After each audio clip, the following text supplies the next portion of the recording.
Turn with me to Genesis chapter 6. I don't know if you've ever faced a situation where maybe it was exciting or maybe it was dreadful, but you had to wait for some sort of result. Maybe it was you had a test that you had to take, and you took the test, and you didn't know if you passed or failed, so you waited for the grade to be posted. I remember this was my experience all last year for my sister. I had to take on all her stress because she was in nursing school, and as she went through each test, it was like, did I pass? Did I pass? And she's like, I think I failed. I think I failed. I think I failed. A+. You know, every time it seems like it's ridiculous. I don't even know why we're praying because she's so good at it. But, you know, it's just one of those things. You know, I had to go in for some allergy testing and get a shot, and I was really anxious about that shot. But then when I got it, it wasn't any big deal, right? But what we're seeing in Genesis chapter 6 is a really interesting period of time where there has to be this, basically a waiting period before God is going to destroy the earth. And that's kind of an intense thought to think about, that God would completely wipe out all mankind on the earth. And that's a little bit difficult to process if you think about.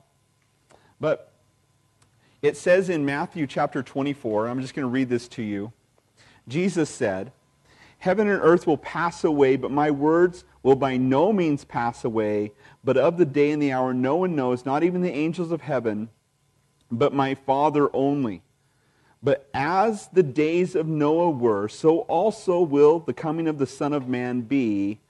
For as in the days before the flood, they were eating, drinking, marrying, giving in marriage, until the day Noah entered the ark, and did not know until the flood came and took them all away, so also will the coming of the Son of Man be." And so we think about, in our day and age, you know, we think about Noah and everything, and maybe to a degree it seems like a child's story, which is kind of morbid if you think about. You know, you see Noah with all the arks, you know, the animals on the ark and everything. But to think of the implications of that. And yet we live in a day much like the days of Noah, don't we? We live in a day where people are eating and drinking, marrying and giving away their daughters in marriage. In fact, I did 2 weddings last week. And life is going on as usual. And yet Jesus says, I'm going to come back at a timing you do not expect. A time when the world is not looking for my return. A time when it's going to come as a shock to everyone. And I think that that's something that we kind of as Christians hold in the forefront of our minds, is that Jesus could come back at any moment. He tells us to watch and be ready. He tells us to be ready. We don't know the day, the hour that the Son of Man is going to come. We don't know the time or the season. He's going to come at a time when it's completely unexpected. And yet he did warn us to watch for the signs, right? What are the signs? War, rumors of war, earthquakes in populated places, cataclysm on the earth, many coming in Jesus' name saying, I am the Christ. Isn't that interesting? Do we see some of those things happening today? And yet, these are the days we live in. And so when you think about Noah, you know, and his life and everything that he's going through, probably was very much like it is today. In fact, we're going to see in this passage, we're going to see population explosion. We're going to see rampant sin throughout the earth. We're going to see all kinds of things that are parallel to where we live now. It's really interesting. And yet Noah would be the guy who would be chosen by God to carry on the human race. You can imagine what that would be like. Now, it says in verse 1, Genesis 6:1, "Now it came to pass, when men began to multiply on the face of the earth, and daughters were born to them," so the population of the earth is growing. Men are multiplying on the face of the earth. They say that the population, based on rough estimates of the age of people at this time, remember the oldest man that lived was 969 years old, that was Methuselah, and he was born hundreds of years after Adam. And so we're talking about a 1,500-year period or so where people just aren't dying. They're living for 1,000 years, and they're having children. They're having children at 600 years old. And, of course, we know just from the things that we find in archaeology and excavations in the northern regions of Siberia, Antarctica, both we find, or not Antarctica, but northern icy places. We find deep in the ice animals, and specifically woolly mammoths. And you think, oh, they're woolly mammoths because they need to live in the snow, right? And they're covered in ice. But what do they find with them? They find tropical vegetation. They find vegetation in tropical vegetation in their mouths. They were chewing when they were suddenly buried and suffocated in ice, frozen solid instantly. It was like the northern poles hit absolute Kelvin right now, and they just froze. And they're preserved up there in ice. People are mining their tusks for ivory. Crazy stuff.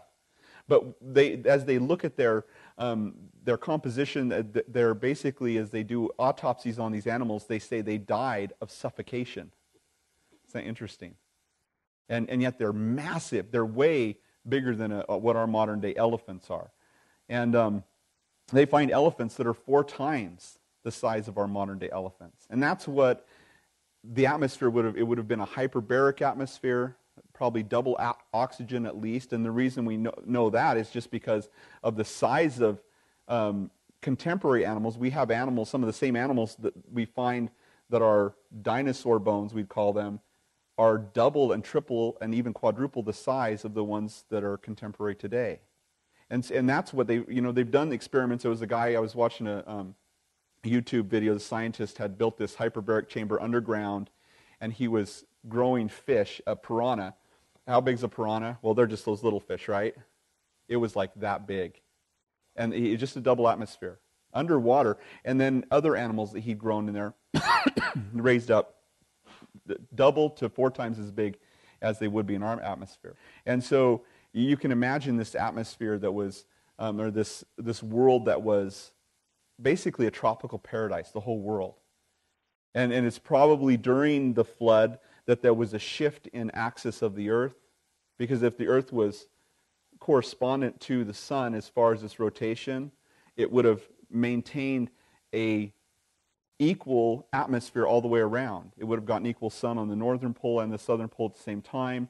The days would have been normalized, and basically everything would have grown bigger, everything would have flourished. It would have been like a greenhouse effect on the entire earth. But something happened that tilted the axis of the earth, and it seems that after the flood would come seasons. And we get seasons because of the angle of the earth in perspective and the spin of the earth on its angle in perspective to the sun. And so what we're seeing as we dig into these northern regions that are now all ice, because they freeze so solid during the wintertime that they never thaw out completely, that down in the ice they find these fern trees that are 60 feet tall, 40-foot tall cattails. Can you imagine hunting ducks with 40-foot tall cattails? And yet they find this in these icy regions. They find these things. And so it's just really fascinating.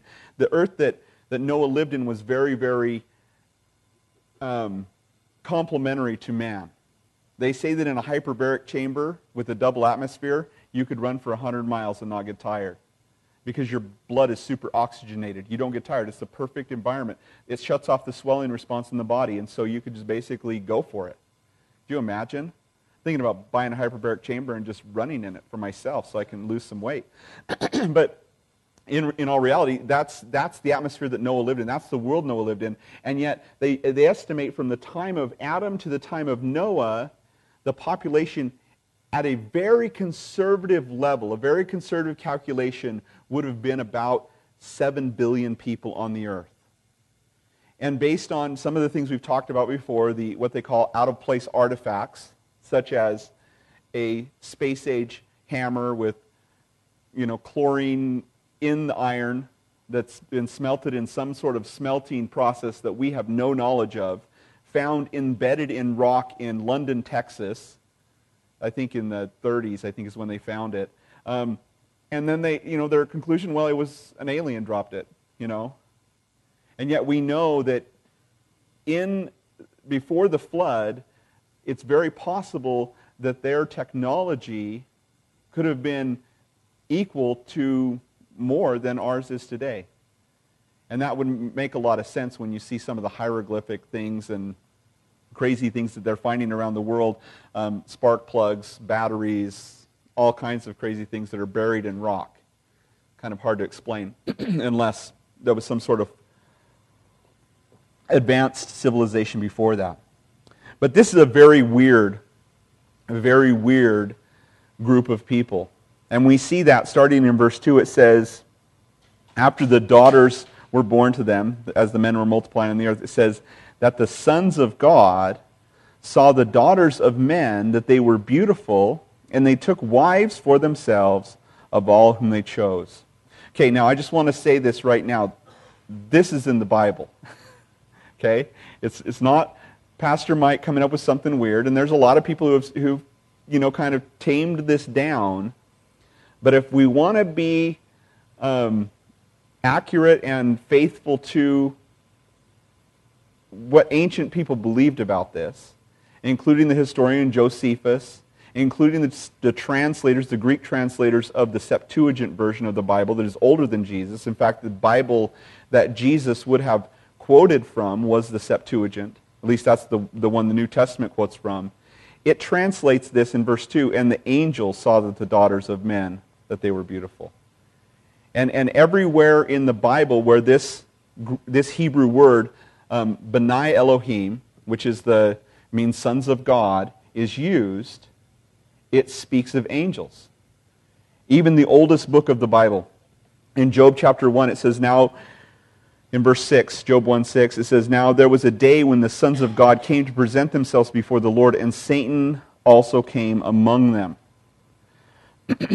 Again in Job 38:7, when the morning stars sang together and all the sons of God shouted for joy, speaking of when God was creating the earth. It's really interesting that the Bible, throughout the Old Testament, uses this phrase, B'nai Elohim, to speak of Adam and to speak of angels. Only those things that were direct creations of God, the sons of God, or the creation of God. And so it says, and I don't understand this, I'm not saying that it's easy to understand or that it's normal in any way, but it says that the sons of God saw women, found them beautiful, and took them. Now it says took wives is what my translation says, but the Hebrew is Isha, just means a woman. It can be translated wife or woman. So they took them, all whom they chose. Verse 3 it says, and the Lord said, my spirit shall not strive with men forever, for he is indeed flesh, yet his days shall be 120 years. So God is seeing what's going on the earth. He's seeing corruption happening, and he says, I'm only going to give them another 120 years. Now a lot of people have interpreted this, that men only live to be 120, but you'll notice that Abraham, a lot of people lived a lot longer than that right after the flood. And if you remember, we were talking about entropy and the rate of attrition. If you were to take something that was newly created, and you were to map out its attrition, its entropy, which means that it's going from a state of brand new, let's just talk about a brand new Model T Ford, right? And your car, when you buy a car, it looks new for quite a while, doesn't it? And it goes through a stage that kind of looks like this. It's new, and then it starts to fall apart, and then it just kind of levels out as a junker, right? and that's it's called the rate of attrition. It's the rate at which things decay. And when you look at the lifespan of man, if you were to make a man completely created with no errors in his DNA, he is basically a new model, and you were to put him on the earth, and then he would have children, and every copy that is made of this man is a little bit less viable than the original, and that's what your children are copies, in a sense. They're genetic copies of an original, right? There was one original, and everything else is a copy of that original. Well, wait a minute, I thought there was two, right? Adam and Eve, well, remember they were one, and God pulled them apart. So all the original DNA for all mankind was very, very complex and very, very packed in with Adam.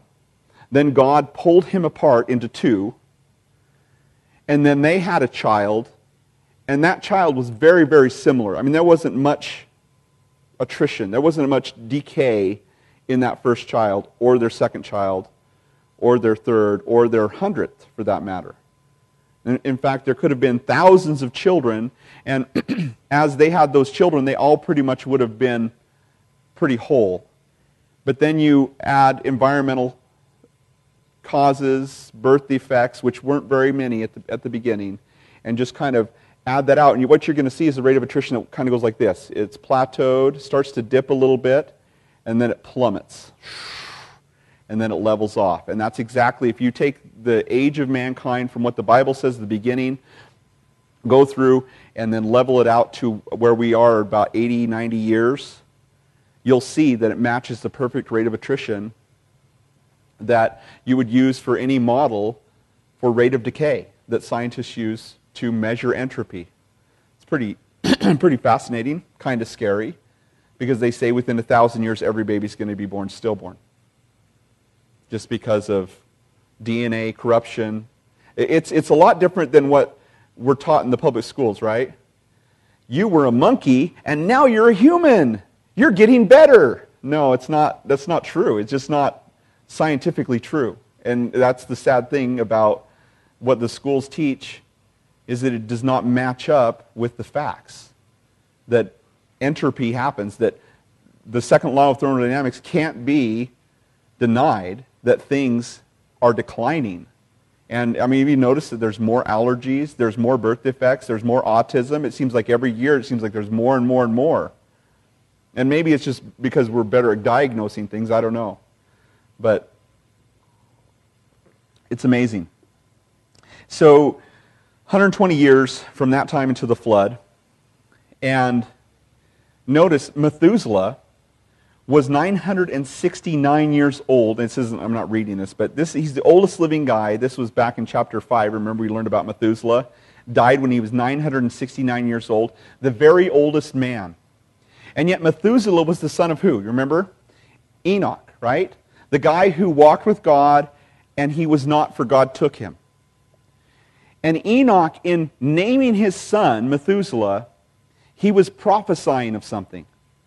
He named his son, and just think of this next time you have a boy, Methuselah, meaning when he dies it will come, or his death shall bring. Enoch, having Methuselah, named him his death shall bring, because he knew when his son was born, God told him, when your son is born, when this child dies, I'm wiping out the earth. And so he named him. When he dies, it happens. That's kind of creepy, huh? Every time that kid got a cold, sprained his ankle, it's like, oh man, it's over. But what's amazing to me is that he lived 969 years old. Older than any other person that walked the face of the earth. Why? Because his parents were very careful to take care of him. No, because God's gracious. God is long-suffering, not willing that any should perish, but all would come to repentance. And so he would mark the end of the world by the longest living man alive. Isn't that gracious? It's amazing. In 1 Peter chapter 3, verse 19, it's talking about Jesus and what happened when he conquered death on the cross. And it says, and it's just a weird verse, Peter just throws it in here. 1 Peter 3:19, it says, by whom also he went and preached to the spirits in prison, who formerly were disobedient, when once the divine long-suffering waited in the days of Noah while the ark was being prepared, in which a few, that is 8 souls, were saved through water.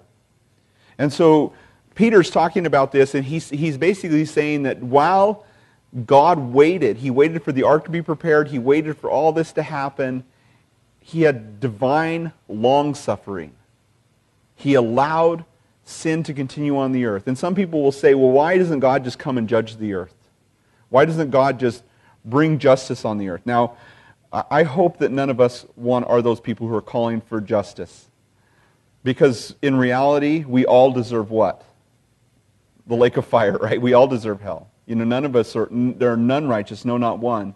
And yet by the grace of God, we enter into Jesus Christ, and He spares us from the wrath to come. Because He like it says in 1 Corinthians, He who knew no sin became sin for us, that we might become the righteousness of God in Him.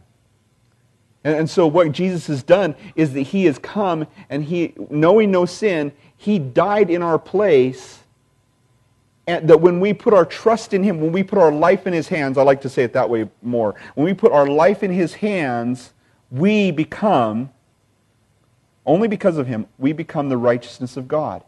God no longer looks at us and sees sinful, failure, shameful, awful. He only sees the righteousness of His Son. We are protected, we are saved in Jesus. And when God's wrath comes, it passes over us. We're protected by the blood of Jesus Christ, by faith. It's beautiful. And yet we see the same picture here as we look at Noah. Now notice this, verse 4, back to the weird stuff.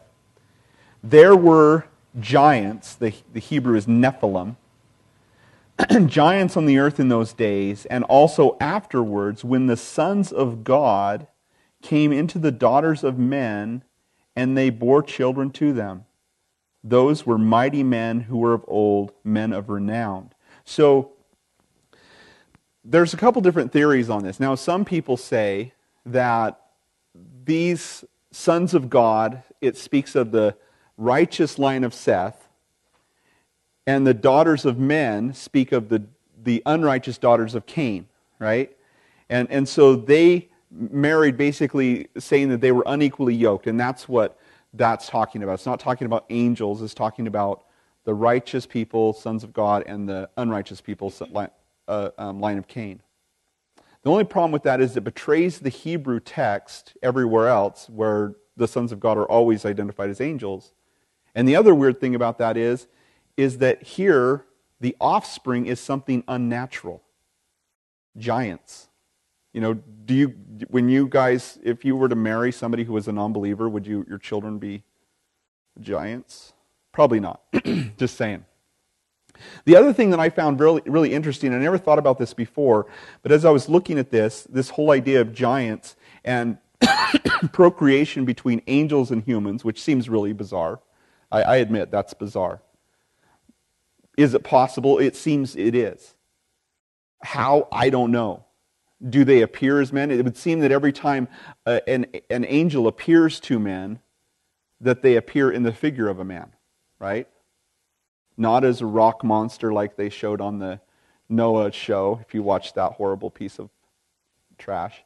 They just appeared as men. And I don't know, did they have reproductive capabilities? Apparently they did. I don't know. But what I found interesting, this just hit me today when I was reading Genesis chapter 3:15. Remember what God said to the serpent? He says, I'm going to put enmity between your seed, the serpent seed, and her seed, the woman's seed. He, the seed of the woman, shall bruise his head, the serpent seed's head, crush his authority, and he will bruise his heel. Is it possible that in the future, when the Antichrist, the man of sin, this guy who opposes all that is God, who stands in the temple of God that hasn't yet been built, but stands in the temple of God, showing himself that he is God, basically telling the world that he's God and demanding to be worshipped, is it possible that he will be a Nephilim? Part human, part demon, devil? It's interesting, isn't it? I don't know. You guys are probably thinking, this guy is wacky. But just a few support texts. This is interesting. Jude chapter 1. You can turn there if you want. Jude. So go to Revelation and turn left.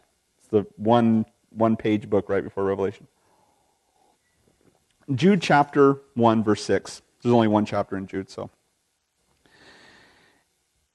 He's basically talking about people who are destroying the faith, and he's writing to them to encourage them to contend earnestly for the faith. And Jude says this. He's just giving examples of bad behavior. He says, "Then the angels who did not keep their proper domain, but left their own abode, he has reserved in everlasting chains under darkness for judgment of the great day." Okay, so he's saying that there's angels who didn't keep their first home, they didn't keep their first estate, but they left that, their intended purpose, and they have been punished by being reserved in chains until the judgment of the great day. Okay? So what did they do to leave their first estate? Look at the next verse. "As Sodom and Gomorrah and the cities around them in a similar manner to these." What did Sodom and Gomorrah do? "Having given themselves over to sexual immorality and gone after strange flesh, are set forth an example of suffering the vengeance of eternal fire." So, whatever these angels did in Sodom and Gomorrah in their sexual activity and going after strange flesh did something similar to them. Isn't that wild? So here you have evidently angels that sin somehow sexually and have been reserved. These aren't demons that are around today, principalities and powers. These are reserved in chains right now. 2 Peter chapter 2, if you want to turn there.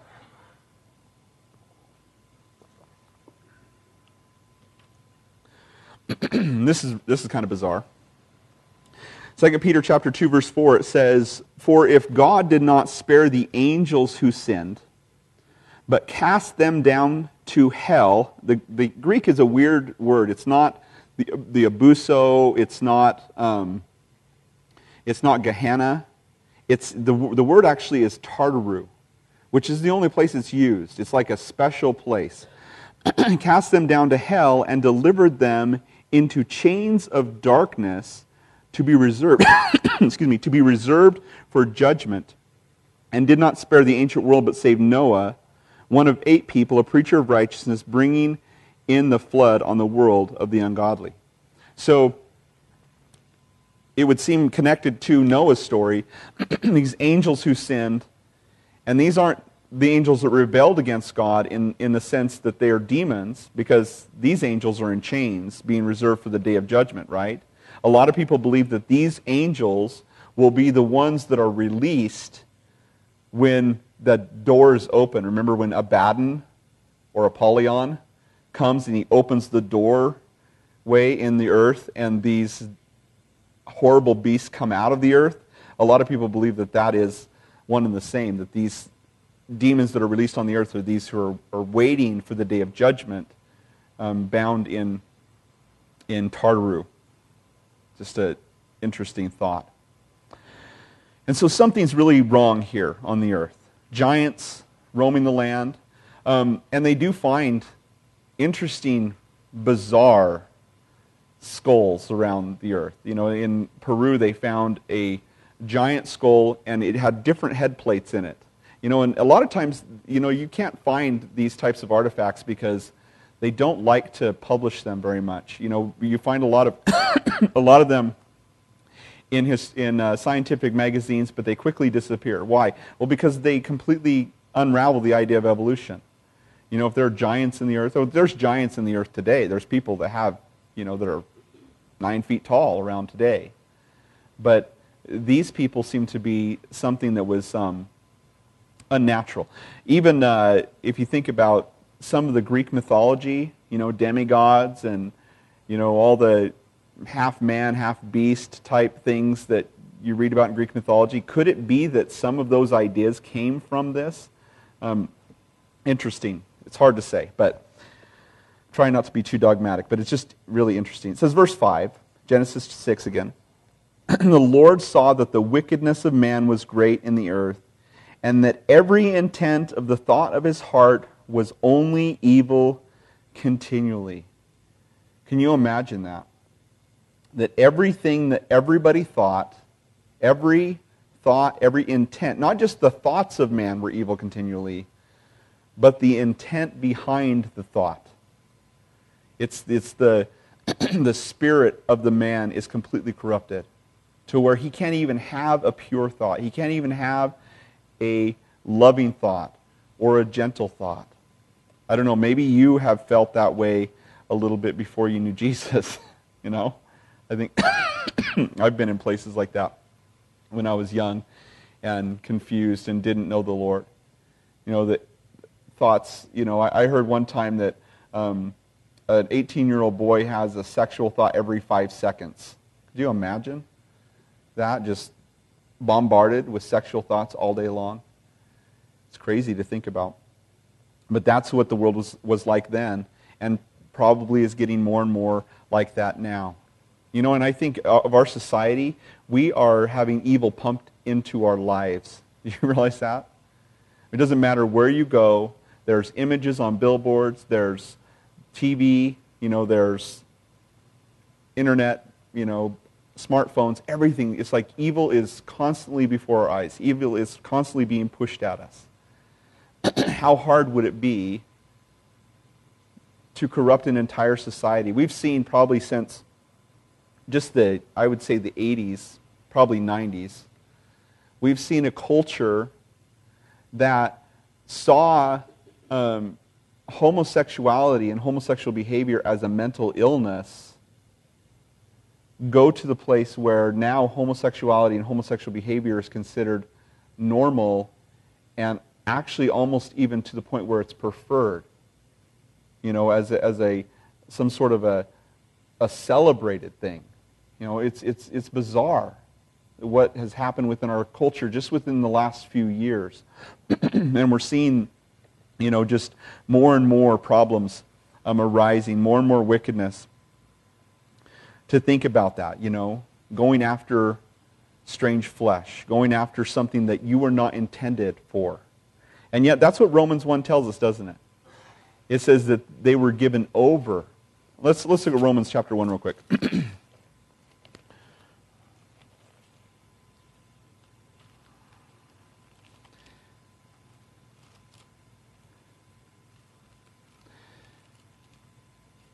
It's just bizarre that we can live in a day and age, and I'm not saying that, you know, it's worse now than ever before. They attribute the fall of the Roman Empire to homosexual behavior. And so it's not like we live in a culture that's the worst culture that's ever lived.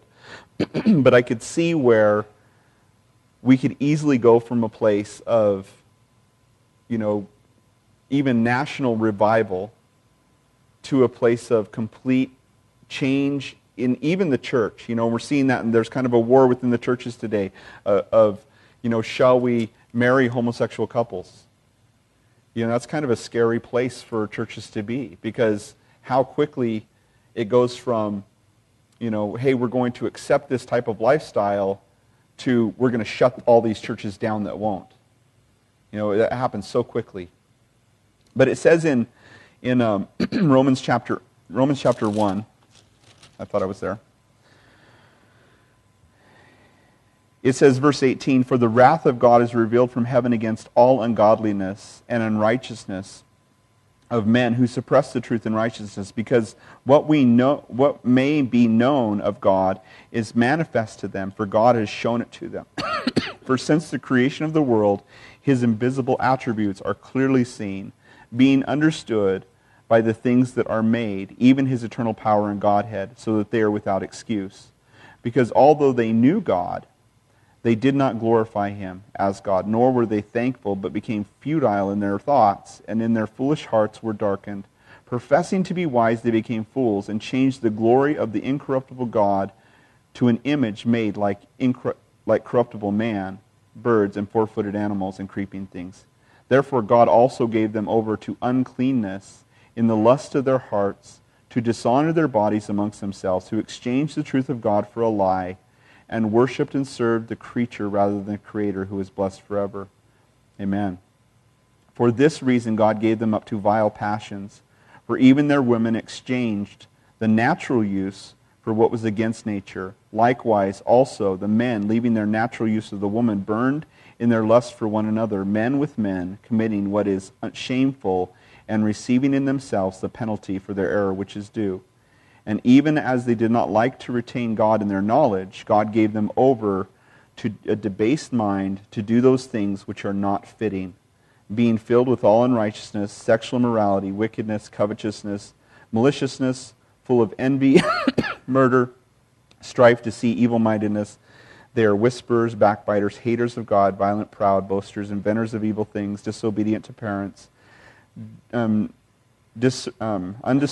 untrustworthy, unloving, unmerciful, who, knowing the righteous judgment of God, that those who practice such things are deserving of death, not only do the same, but also approve of those who practice them. And what we're seeing today, I mean, you read that list of things and it's almost like, oh, that's American family values.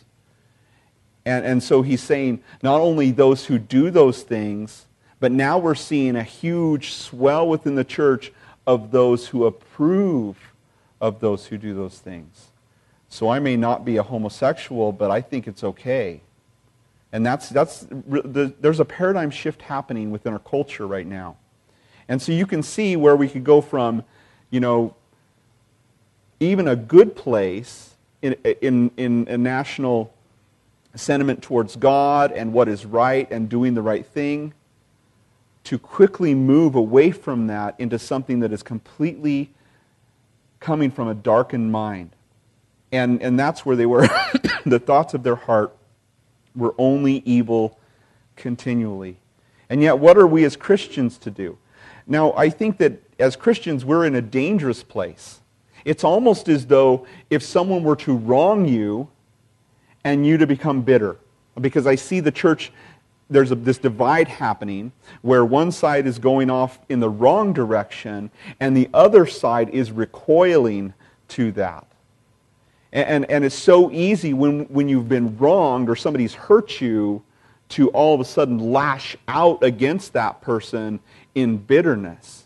And yet Christ doesn't call us to that. He calls us to love, right? He calls us to forgiveness, to acting out in love, even towards those who oppose us, to love our enemies, right? And so as Christians, how do we respond to debauchery and a falling away of part of the church? With love, right?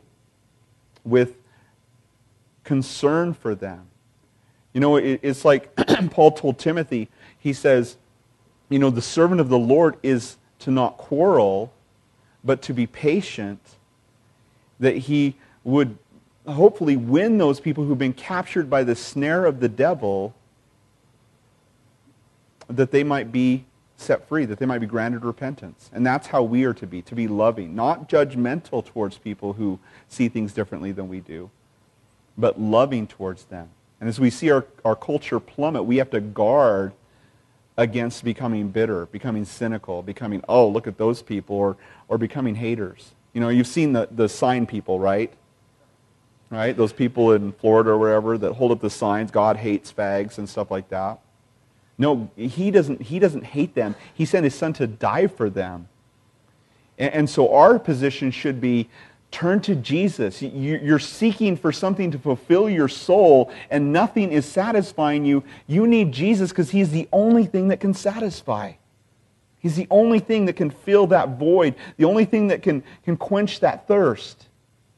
And you can go after a multitude of horrible relationships and a multitude of sins, and you will never be satisfied until you find Jesus. You will never find rest until you find your rest in him.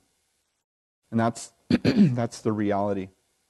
So God sees that they're wicked. So what does he do? He waits 120 years before he brings judgment. Now, what are we to do as Christians? Colossians chapter 3, verse 2 tells us to set our minds on things above, not on things of this earth, but to set our minds where Christ is seated, right? Because we died and our life is hid with Christ in God. We died to who we were. We entered in to Christ, much like Noah will enter into the ark. Verse 6, it says, and the Lord was sorry And the idea is sorrowful. Your version may say repented. It means he wished he wouldn't have had to experience this. God knew what was going to happen, but it says he was sorry that he made man on the earth, and he was grieved in his heart. I think it's so much like the parent who has a child, and the child is the joy of their life when they're young, but then the child becomes, Charles Manson or something like that. And you're just like, oh man, what did I do wrong, as a parent? And it breaks your heart. Or like you bring a puppy home from the pound, and it's such a cute little thing, and you love it with all your heart, and it grows up to be a dog, and, you play catch with it and stuff, and then one day it contracts rabies. And, what do? You love it. You still love it, but you have to put it down. Because what you had has become corrupted. What you had has become damaged. And it breaks your heart. And so God is sorrowful here. So the Lord said, I will destroy man whom I have created from the face of the earth, both man and beast, creeping thing, and birds of the air, for I am sorry that I made them. And so God makes his plan to destroy the earth. I'm going to destroy all mankind. Verse 8, but Noah found grace in the eyes of the Lord. Noah, drawing close to God. We don't know how old Noah was when he found the Lord. Could have been 500. We know he was 600 when he went into the ark. Could have been 400. We don't know. But he finds grace in the eyes of God. And that's really what our whole existence on this earth is to do, right? To find grace in the eyes of God. Grace. What is grace? It is unmerited, undeserved favor. That God would love you simply because you're his creation. And it's like he's waiting for you to come. He's waiting for you to respond to his invitation. He's saying, come. And if we don't come, his heart is broken. Noah finds him. He finds grace in the eyes of the Lord. Verse 9, it says, this is the genealogy of Noah. Noah was a just man, perfect in his generations. Noah walked with God. Now, actually, it's the same word there. Let me read it a different way. This is the genealogy of Noah. Noah was a just man, perfect in his genealogy. Noah walked with God. What does that mean? He wasn't Nephilim. It could mean that his line was not corrupt, was not tainted by this unusual offspring. It could be, or it could just mean that he's, a just man and he did right in the generation that he lived in. And I know that there's a lot of people who rebel against the generation of wickedness that they grow up in, and they say, no, I'm going to do the right thing. Could be that too. But I think it's interesting that he's perfect in his genealogy. And Noah walked with God. It says Noah walked with God. It also says Enoch. Enoch walked with God. God took him. Noah, he preserved through. And I think that that's an interesting type. Enoch was taken. He was raptured. Noah was preserved through this judgment. And there will be people who will be raptured, and there will be people who go through judgment and find Jesus in the midst of that. It says Noah, and Noah begot 3 sons, Shem, Ham, and Japheth. Our kids always love it that there's somebody in the Bible named Ham. Again, a good name for a son if you ever have one. The earth also was corrupt before God, and the earth was filled with violence. And, we think of our world today, you think of filled with violence. Aren't we in, 2015? Shouldn't we be over, archaic, medieval violence in the world?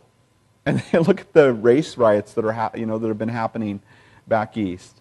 And just around the world, it's like, literally, you take food away from people, you push people, you put population around people. Just if you have too much population, if you have lack of resources, it is amazing what people will do.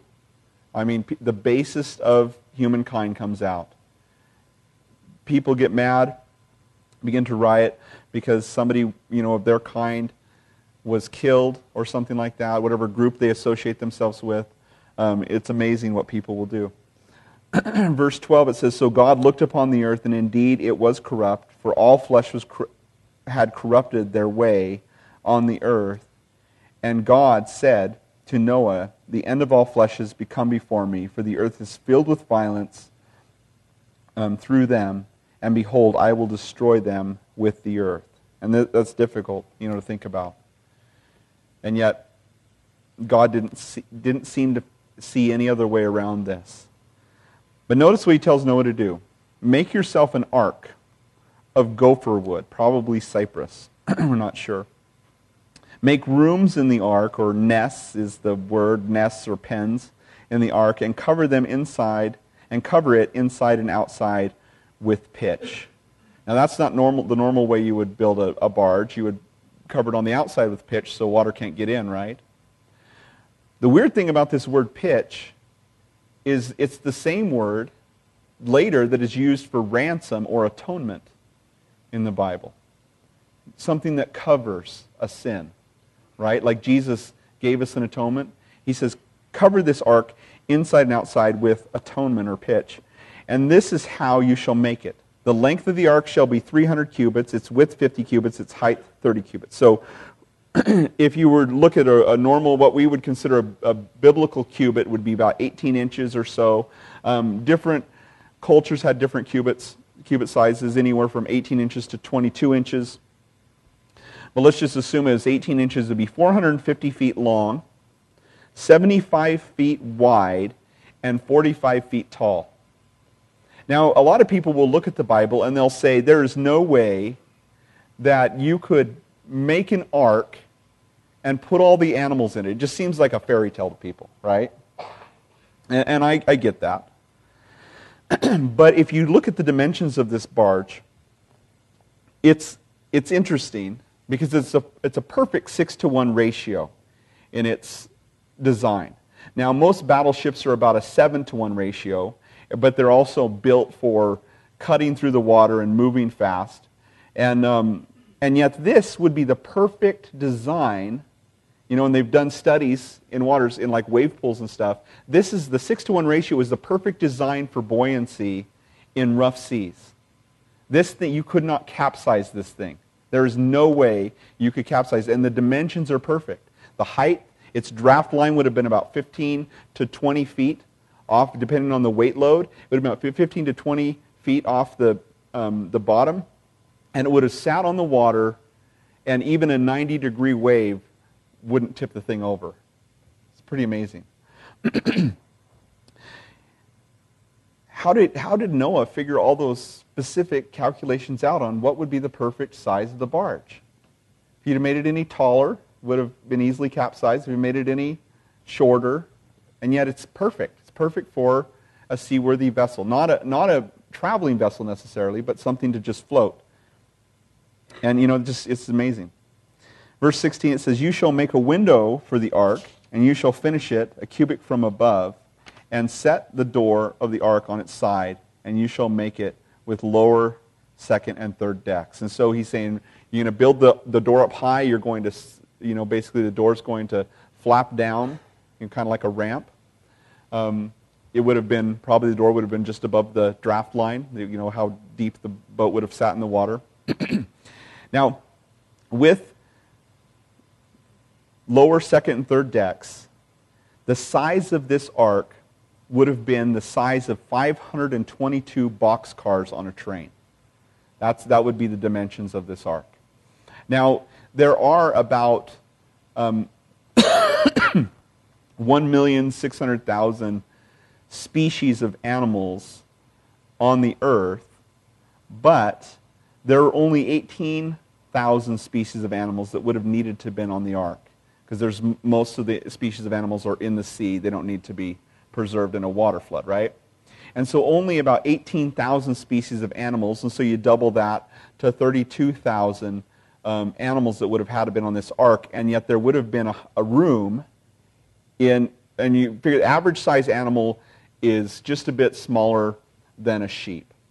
Probably the size of a medium-sized dog would have been the average size of animals when you think of really small animals, little rodents, all the way up to elephants. The average size is just a small animal. And you could fit 150,000 sheep in 522 boxcars on one level. Pretty amazing. So we have plenty of room. There's plenty of room on the ark. You know, and people say, oh, there wouldn't have been room on the ark to put all the animals. But you got to remember, when you have dogs, you put dogs on the ark, you're only putting 2 dogs on the ark. You're not putting a wolf and a coyote and a boxer and a chow chow, because there would have been 2 very genetically complex dogs through which every dog in the world came from. In fact, they can prove that just doing DNA tests on dogs. They can tell, you know, the line of your dog from doing DNA tests, but they can also tell every type of dog that's in your dog, and every dog is compatible with one another, and every dog genetically came from, guess what? 2 dogs. Whether it's a wolf or a coyote. Now, it's the same with cats. Whether you're talking a lion or your house cat, they actually are genetically similar, and they come from 2 cats. And the list goes on. So they would have, when Noah brought these into the ark, they would have been just highly complex, just like we all can. I mean, look at how many varieties there are, from the pygmies to the Zulus that are super tall to you and me. And look around the room. A lot of complexity, just even in this room. We're all pretty much the same color, right? And yet, a lot of complexity just amongst us, and we all came from 2 people. Just think of all the different people in the world. You know, black people, brown people, white people, whatever people. We're all of one blood. We're all the same. There really is no races other than just the human race. We all are from the same blood. And so, verse 17, it says, "And behold, I myself am bringing floodwaters on the earth to destroy from under heaven all flesh which is in the breath of life. Everything that is on the earth shall die." Now, what's amazing about this is that there are 270 plus cultures in the world, from way down in South America, talking about tribes that live down in there, to the people, the descendants of the Norse people, the Chinese people, the Sable people of India, the Hindu people. Every culture and people group of the world, guess what they have in common? A flood story. They all believed that something divine was bringing judgment on the earth, and most of them say 8 people were hidden in a barge, or the Sable people say, 8 people were hidden in a cave. But most of them say it's a global flood. But every single people of the world have a flood story. Even the Native Americans have a flood story where 8 people were saved, preserved, and the Great Spirit brought judgment on the earth. It's universal. Why? Because it happened. It's everybody's history. And so it came down through the history. Pretty fascinating to read through some of them. They're a little wacky, a lot of them are really wacky. The Sable people's version is that Satan tempted the first man and first woman to drink rice whiskey. And God was mad at them for drinking rice whiskey. And so then, they fell, and, sin entered into the world, and then God hid them in the cave. And 8 people in the cave, and it's really bizarre, but it actually matches the biblical story in several places. It's just oral tradition has kind of corrupted it over years. The closest, if you want to look at the cultures that have the closest flood traditions, the most accurate, guess who? The Babylonians, right where they went right after the flood, right? The Babylonians and the Egyptians have very, very similar flood stories. In fact, the Babylonians, the only difference between what the Bible says happened and the ancient Babylonians say, you look at some of the, like Gilgamesh and some of those epic Babylonian writings, they talk about it, and the only difference between their version and our version is that they say the gods were mad. And ours says God was mad. But I can see where they could get that because God is plural, right? Father, Son, Holy Spirit. It's every time it uses the word God, it uses a plural for his, even though it uses a single, most times it uses a singular pronoun. There's a few times it uses a plural pronoun. At the Tower of Babel, when man sinned, he says, he's become like one of us. God said, man has become like one of us, knowing good and evil. There's a few times it uses a plural pronoun for God, but most always it uses a singular pronoun. The Jews will say it's because it's majestic. We can't just call God the most high God, God. We have to call him gods. And so the Babylonians took that and made it into literal, pantheon of gods. Anyway, verse 18, but he says to Noah, I will establish my covenant with you, and you shall go into the ark, you, your sons, your wife, and your sons' wives with you. So God promises Noah. That's what the word covenant means. He makes a promise to you. I'm going to establish a promise to you. And you're going to go into this ark, you and your wives and your sons' wives. And then he says, verse 19, and every living thing of all flesh you shall bring, two of every sort into the ark, to keep them alive with you. They shall be male and female, of the birds after their kind, the animals after their kind, and every creeping thing of the earth after its kind. Two of every kind will come to you, and you keep them alive. So it's your job to keep them all alive. So Noah has to go out with like a net and catch a couple of butterflies and go out and wrestle up a couple of warthogs and no.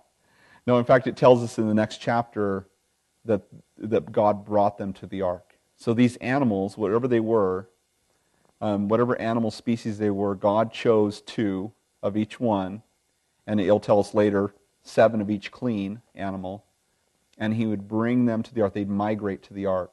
Now, that shouldn't be too mysterious to us, because animals migrate today, don't they? There's these Arctic, I can't remember what they're called, but these Arctic birds that go up to the Aleutian Islands in the summer, and they're called the Arctic something, I can't remember now. But anyway, they go up to the Aleutian Islands in the summer, they lay their eggs, and then they fly, during the winter, they fly to Hawaii. Now, Hawaii is a very small speck in the middle of the ocean, right? And yet, how do they find their way back there with storms and weather and wind? Somehow they find their way back to the island of Hawaii, and if they get off course just 1 degree, they would die in the middle of the ocean. And yet they fly straight from the Aleutian Islands all the way down. Now, when they leave Hawaii, they fly actually inland to California and fly up the coast because they have to stop. They don't have the fat. When they're in the Aleutians during the summer, they eat a lot. They get really fat, and they fly, burning all those calories straight to Hawaii, and then they land in Hawaii. They don't stop flying. They just draft each other and keep spinning and make it all the way there. If they got 1 degree off, they'd perish in the ocean. Well, you say, okay, well, maybe they do it by memory. Well, the problem with that is that they have their babies in the Aleutian Islands, they fly away, and 2 months later, or excuse me, is it 2 months or 2 weeks? I can't remember which. Their babies follow them, having never been there, and they make it all the way to the island. How is that even possible? I don't know. I don't understand migration. You think of the migration of the monarch butterfly. Just the distance that they fly down into Mexico and then all the way up here, and they have children. Their children make it back by themselves. It's just bizarre. Generation after generation, they go to the same place. How do they know to do that? Somehow God has put something in them to know. And so it wouldn't be such a strange thing that God would just tell the animals, hey, go to that big barge, You can imagine how crazy people would have thought Noah was, building this giant thing. It's never rained. There's never been rain on the earth, and he's building this giant barge, They're saying, why are you doing that? Well, because God's going to bring judgment. It's going to flood. What's a flood? But Noah believed God.